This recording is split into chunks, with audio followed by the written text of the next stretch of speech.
Pourquoi s'intéresser à la Bhagavad Gita? Pourquoi la lire et pourquoi l'étudier? Eh bien, on en parle maintenant. Bonjour et bienvenue dans cette vidéo. Je suis très heureux de vous accueillir. La Bhagavad Gita est un des livres mystiques les plus incroyables qui existent. Il y a à l'intérieur de ce livre l'ensemble des clés pour nous aider à marcher, traverser la vie, à trouver la joie sans cause et à comprendre le sens le plus profond de l'existence. Toute l'idée de la Bhagavad Gita, c'est un champ de bataille intérieur.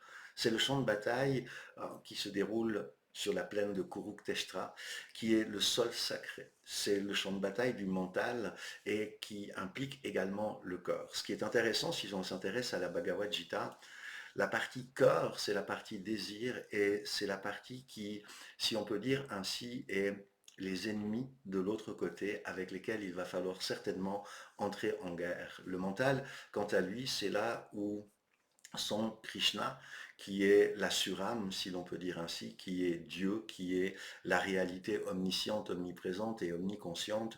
Et il y a Arjuna qui, lui, est le disciple, qui a le dévot, le disciple, qui commence à s'interroger sur quel est le sens de la vie.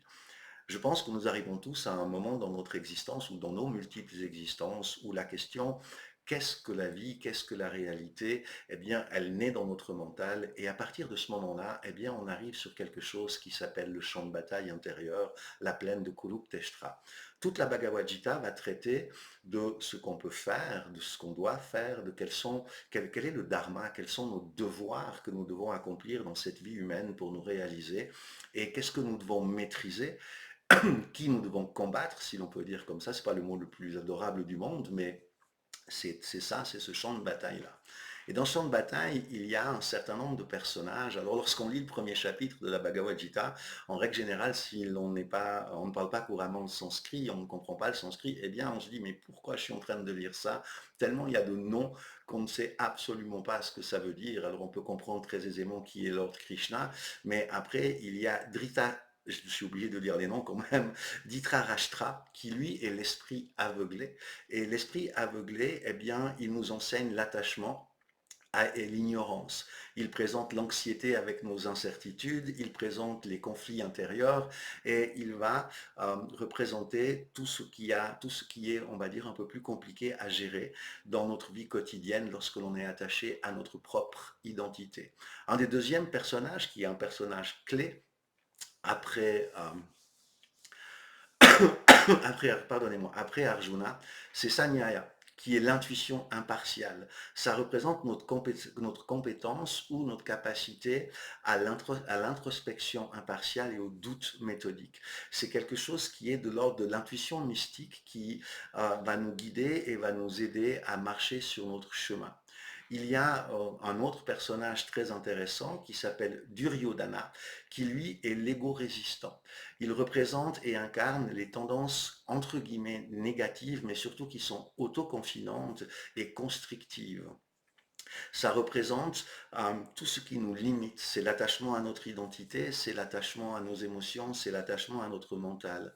Dans les fondements du mysticisme, il y a un mantra qui s'appelle Neti et qui dit que nous ne sommes ni les pensées, ni le corps, ni l'identité. C'est quelque chose qui est assez intéressant. À son opposé, il y a quelqu'un qui s'appelle Drona, et Drona, lui, représente la sagesse profonde et illustre comment l'ego utilise nos penchants et même nos connaissances mystiques pour se renforcer. Il définit comment notre ego, comment nos mental arrive à nous leurrer sur un certain nombre de sujets.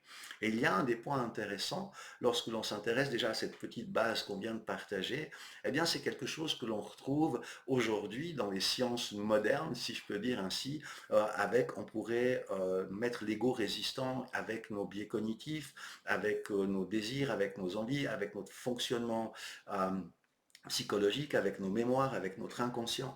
Donc c'est quelque chose qui n'existe pas uniquement dans le point de vue mystique où on raconte une belle histoire et qu'elle est juste incroyable à lire, mais c'est quelque chose qui vient nous apprendre comment nous fonctionnons. Et aujourd'hui, le plus incroyable, c'est que comment nous fonctionnons, eh bien, la science est en accord avec les textes mystiques ou les textes mystiques avec la science. À vous de choisir lequel des deux vous arrange, mais je trouve ça passionnant. Alors, de nombreux élèves et disciples avec lesquels j'ai le privilège d'enseigner m'ont souvent demandé mais quel Bhagavad Gita lire, comment comprendre ce qu'il y a dans la Bhagavad Gita, qu'est-ce qu'on pourrait faire. J'ai décidé en ce début d'année de donner 4 samedis matins de 2 heures par samedi matin pour développer l'ensemble de ce qu'il y a dans la Bhagavad Gita, pardonnez-moi, de parler de son contenu, de parler de comment on peut l'appliquer concrètement dans notre présent pour transformer notre vie et de faire des ponts parce que c'est quelque chose que j'aime beaucoup faire entre cette science mystique, les sciences actuelles et comment les utiliser dans notre quotidien pour en faire quelque chose qui rend notre vie plus belle, qui rend notre vie plus harmonieuse et qui nous amène à l'état de présence spontanée qui est notre réelle nature. Si ça vous intéresse, eh bien, je vous encourage à aller regarder les liens qui seront postés dans les commentaires et puis de venir nous rejoindre samedi prochain pour ensemble parler de la Bhagavad Gita et partager un satsang qui, je suis sûr, sera très riche. Merci d'avoir écouté cette vidéo. Je vous souhaite, où que vous soyez dans le monde, une merveilleuse journée ou une merveilleuse soirée et soyez infiniment bénis, soyez triplement bénis. Merci beaucoup.